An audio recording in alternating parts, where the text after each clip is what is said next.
Hi, I'm Tiffany and this is Towering TBR.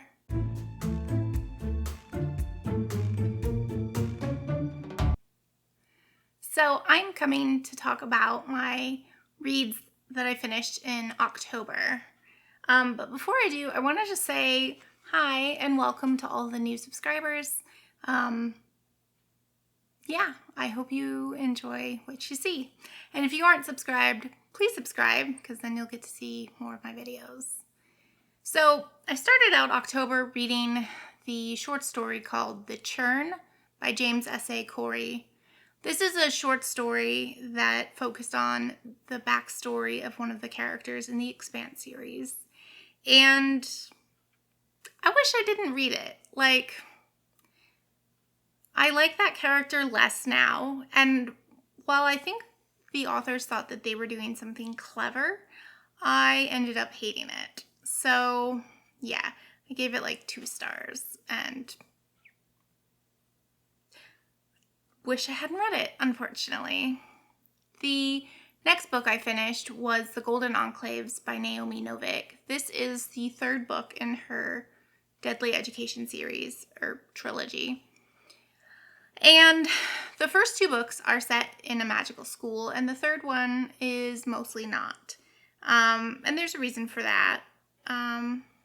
But I thought that about halfway through this 3rd book, she started introducing some interesting world building that I really appreciated. But it was definitely a slow start. So I ended up giving that 4 stars. Unfortunately, I can't really talk much about it because it's the end of a trilogy. But the first book is set at a magical school, which doesn't have any teachers or adults. And there are all sorts of different magic-eating creatures that can infiltrate. And it's a really interesting story. It is YA, and there is some teen angst, but not so much that I couldn't enjoy it. The next book I finished was Station Eternity by Lafferty, and oh my goodness, this was a disappointment. So I gave it 2.5 stars, and that's primarily because I enjoyed learning about the different alien species at the space station. The premise is that a human feels like she's this bad luck magnet for death. She has been near people being murdered quite a lot, and so she figures one way to stop this curse or whatever is to get away from humans. So she lives on this space station with these other aliens. And I thought that their world building was really interesting. However, that's about all I can say that's positive.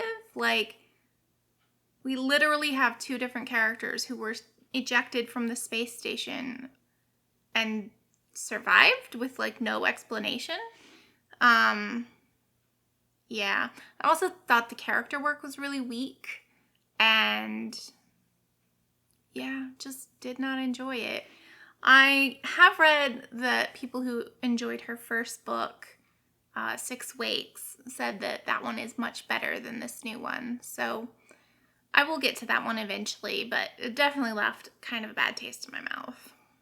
So then after that, I started reading for my autumnal vlog. I will link it in the description below.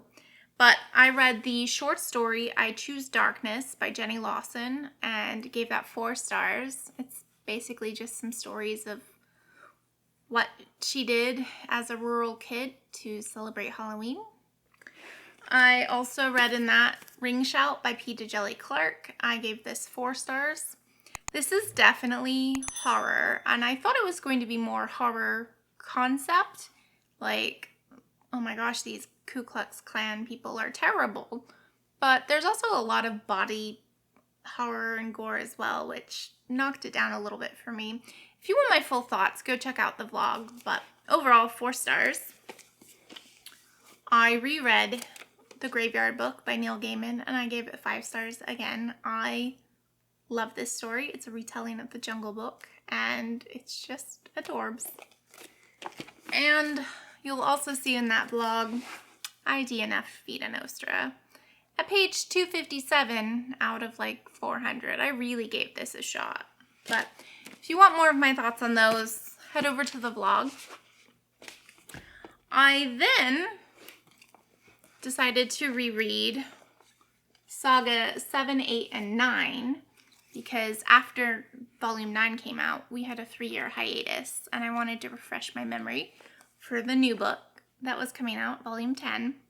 So I gave 7 a 5. It's my favorite volume so far. I gave 8 a 4 and 9 a 5. And I was so excited to pick this up, and I gave it 5 stars.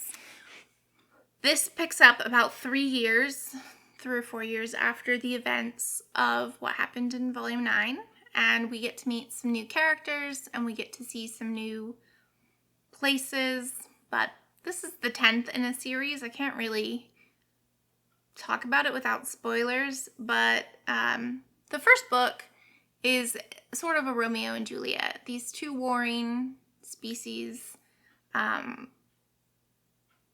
fall in love and make a baby, and then they have to go on the run, because people want to kill them for it. And so, yeah, it was really good, and I gave it 5 stars. After that, I picked up my new favorite, Demon Copperhead by Barbara Kingsolver. This is a David Copperfield retelling, but you definitely don't have to have read the source material to enjoy this. This focuses on Demon. He's called Damon, but Demon is his nickname. And he's born to a teenage addicted mother and grows up in poverty and ultimately lands in foster care. And yeah, this focuses on the opioid crisis in Appalachia and is just really a really well-told character story. I would recommend this to pretty much everyone. I could gush on, but I don't have to because I've already made a single review that shares more of my thoughts. So that should already be up. I'll link it in the description box below. And the last book I read was actually on my November TBR, but I was so excited I started a bit early and read it incredibly quickly, which is how it's ending up on my October wrap-up. And that book was Legends and Lattes by Travis Baldree.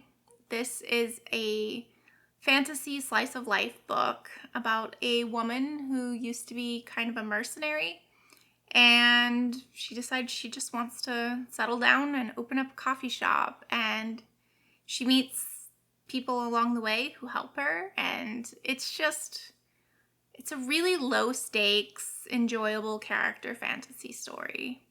I will say, because it's low stakes, I don't know how long I'll remember it. It didn't particularly set me thinking about it much. But it was incredibly enjoyable to read, and I gave it 4 stars. So that was all of the books I read in the month of October. Tell me, what did you read in the month of October, and was it any good? And have you read any of these books? I would love to hear your opinions. Let's chat down in the comments below. Thanks for joining. Bye.